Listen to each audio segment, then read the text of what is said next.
Georgie's Christmas Carol by Robert Bright.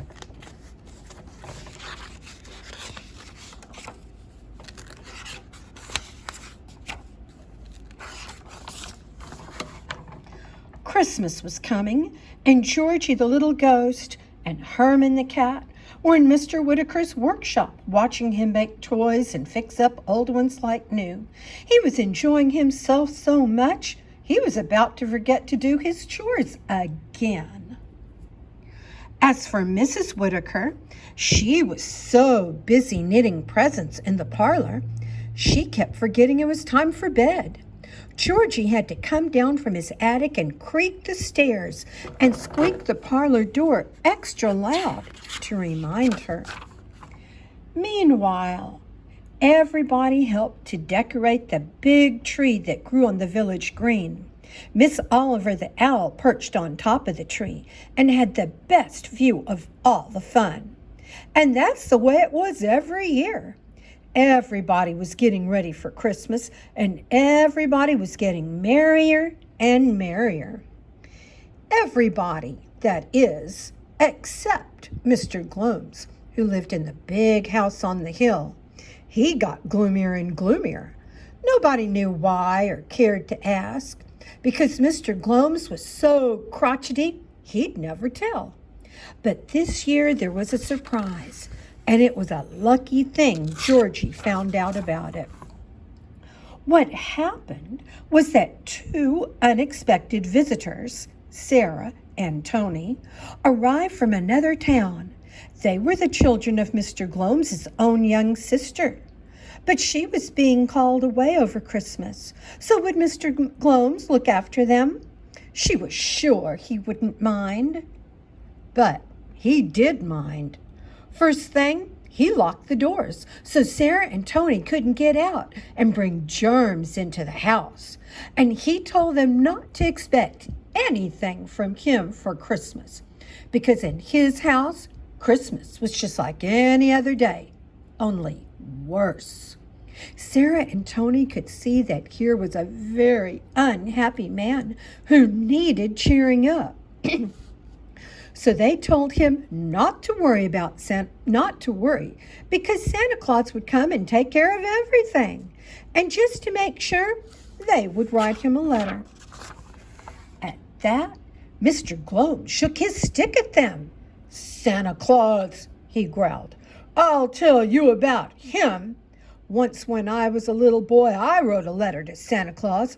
I asked him for a sled, just a little sled. But did he bring me that sled? No. Did anybody ever give me a sled? No. So I learned my lesson. You never get anything you don't get for yourself.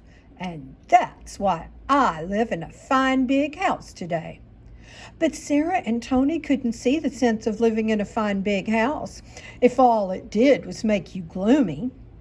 So they wrote the letter anyway. Tony did the writing because he spelled better, but Sarah told him what to say, and that was a good letter. But who was going to mail it? Mr. Glomes wouldn't, and nobody else ever came near that gloomy house. But they had to give it to somebody. So, late one afternoon while Mr. Glomes was taking a nap, Tony and Sarah sneaked out of a back window. They made a cheerful little snowman and gave him the letter. They felt sure Santa Claus would see it Christmas night when he came with his reindeer. But there was a nice cow who saw it first. Now, that nice cow happened to be the harmless cow who lived in the barn. She went right down to the Whitaker's house and told Georgie and Herman and Miss Oliver that there were children staying at the Glomes' place and that they had built a snowman and given him a letter. So they all went up there, and Georgie read the letter and out loud, and this is what it said. "Dear Santa, we are at Mr. Glomes' big house. But Mr. Glomes is very gloomy because nobody ever gave him a sled for Christmas when he was a little boy. So please, dear Santa, will you bring Mr. Glomes a sled for Christmas so he won't be gloomy anymore and be happy? And you can bring my sister Sarah a little doll and me a little toy train. But don't forget the sled. Please, Tony. Now, a proper attic has everything in it you ever heard of, but you have to rummage around a lot. Georgie and Herman turned the Whitaker attic upside down, and they found a doll and a train and a sled, but they all needed fixing. So they put the doll in the parlor, and Mrs. Whitaker no sooner set eyes on it than she began to knit and sew that doll a whole fresh outfit. And they put the train and the sled in the workshop. And Mr. Whitaker took one look and began to fix that train and that sled as good as new. But he had to work late into Christmas night to get them done on time.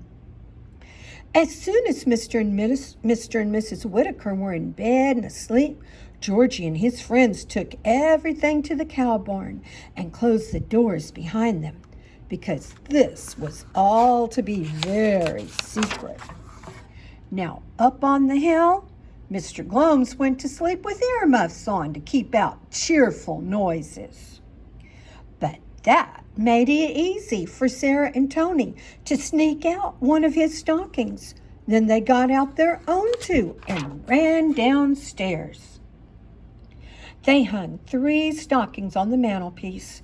Now it was late, and Sarah and Tony were sleeping, but they stood in the window and waited for Santa Claus because they knew somebody had taken the letter, and they were sure Santa Claus was coming, and so he did.